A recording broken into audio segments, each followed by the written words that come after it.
तुझे जान से मार दूंगा। रुकिए पापा जी।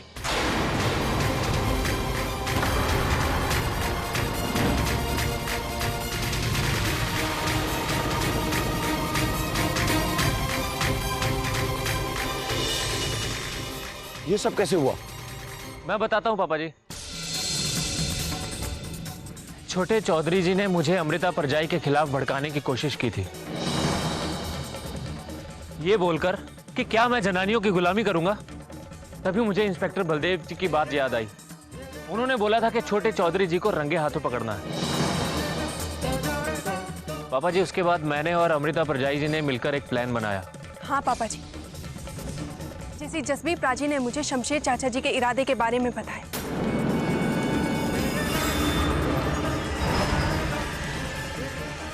और जसबीर प्राची ने बिल्कुल वैसा ही किया। और उसके बाद हमें पूरा यकीन था कि शमशेर चाचा जी जसबीर प्राची को पैसे का लालच देकर रविंदर को किडनैप करने के लिए बोलेंगे। और बस फिर क्या था, मैंने और जसबीर प्राची ने जैसा सोचा था बिल्कुल वैसा ही हुआ। इंस्पेक्टर, चल पीछे।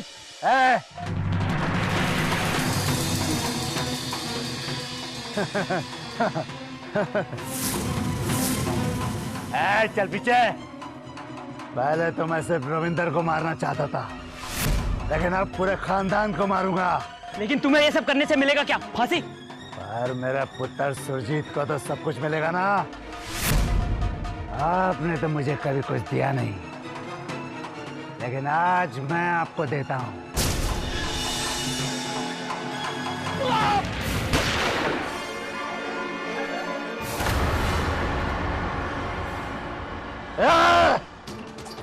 जसबीर, जसबीर प्राची।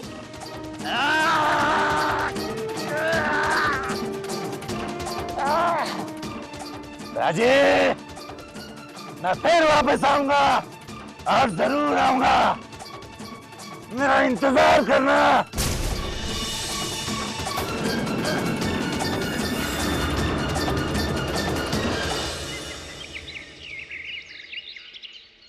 ये सब कुछ मेरी बहू और जसबीर के कारण हुआ जी।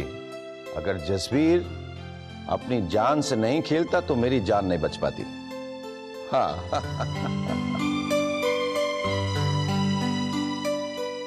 जसबीर, तू यहां क्या कर रहा है? मैंने तुझसे कहा था ना, अस्पताल में 2-4 दिन रह करके आराम कर। नहीं पापा जी, जब तक छोटे चौधरी जी के सारे आदमी पकड़े नहीं जाते मैं चैन से नहीं बैठूंगा। जसबीर, मगर अपनी सेहत का तो कुछ ख्याल कर। पापा जी, मेरे लिए पहले आप, बाद में सेहत। लाओ वकील साहब।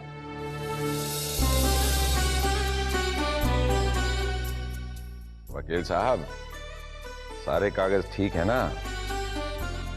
कोई गड़बड़ी नहीं होनी चाहिए इन कागजों में, जिससे कि हमारे पोते को आगे कोई दिक्कत आए। ये लीजिए,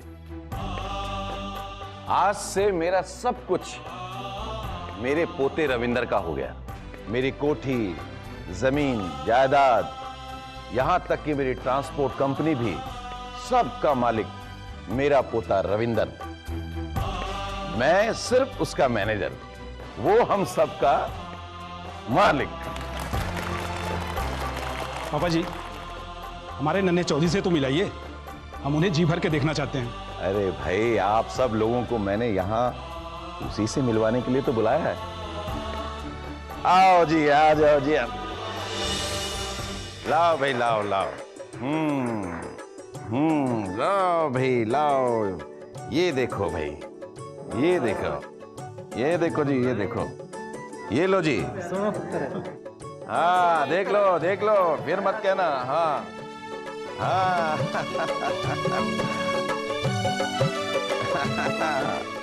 हाँ, सबको खिला, इधर भी खिला।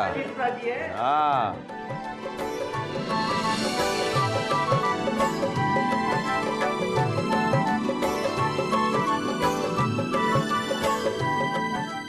बेबे, आज मुझे पापा जी को सब कुछ सच सच बताना ही होगा। अगर पापा जी को अभी सब कुछ सच सच नहीं बताया तो कभी नहीं बता पाएंगे। अमृता, फिर तो शमशेर जेल में रहकर भी पूरे गांव का मालिक बन जाएगा। नहीं, ऐसा कुछ नहीं होगा। क्या चौधरी बर्दाश्त कर सकेगा? कि गांव वाले उसे झूठा और धोखेबाज कहें। लेकिन आज नहीं तो कल ये राज तो खुल ही जाएगा। अभी तो रावी छोटी है, लेकिन कल को जब वो बड़ी होगी तो खुद पे खुद ये राज सबके सामने आ जाएगा बेबे। जब तक ये राज राज रह सकता है, इसे ऐसे ही रहने दो। नहीं, अभी तो हमारी रावी ना समझ है, लेकिन जब वो बड़ी होगी और उसे ये पता चलेगा कि हमने बाकी सब लोगों की तरह उसका भी फायदा उठाया, उसको भी धोखे में रखा है, तो बेबे। अमृता, जो भी करना सोच समझ कर करना। बेबे, मुझे पापा जी को ये सच बताना ही पड़ेगा। अगर मैंने उन्हें अभी ये सच नहीं बताया ना, तो ये बात बहुत बिगड़ जाएगी बेबे। आज मुझे मत रोकना, मुझे पापा जी को सब कुछ सच सच बताना ही होगा।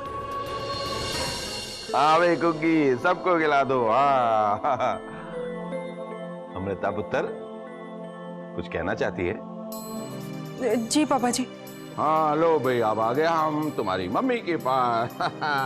बोलो बेटा। पापा जी, अब तो सब ठीक है ना? गांव वाले भी सब खुश हैं, आप भी खुश हैं, और शमशेर चाचा जी भी तो जेल में। हाँ पुत्र, जब तक वो अंदर है तो सब ठीक है। उनके आने के बाद भी खैरियत होगी। मैं हूं ना, और जसबीर प्राजी भी तो हमारे साथ है। हाँ पुत्र, हाँ। पापा जी, हाँ आपको याद है, आप हमेशा कहा करते थे कि मुंडा हो या कुड़ी, मैनू कोई फर्क नहीं पड़ता।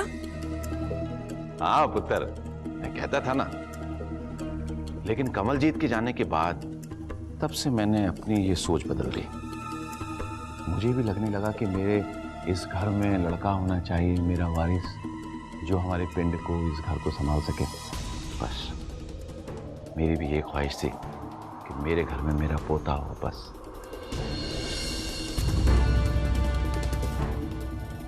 लेकिन पापा जी, अब तो हमारे हालात बदल चुके हैं, सब कुछ ठीक हो चुका है। अब अगर मैं आपसे कहूँ कि मैंने आपसे और सारे गांव वालों से एक झूठ बोला है, क्या आप मुझे माफ कर देंगे? अरे पुत्र, जो तूने किया है ना, तू एक झूठ क्या 100 झूठ भी बोलेगी तो मैं तुझे माफ कर दूंगा।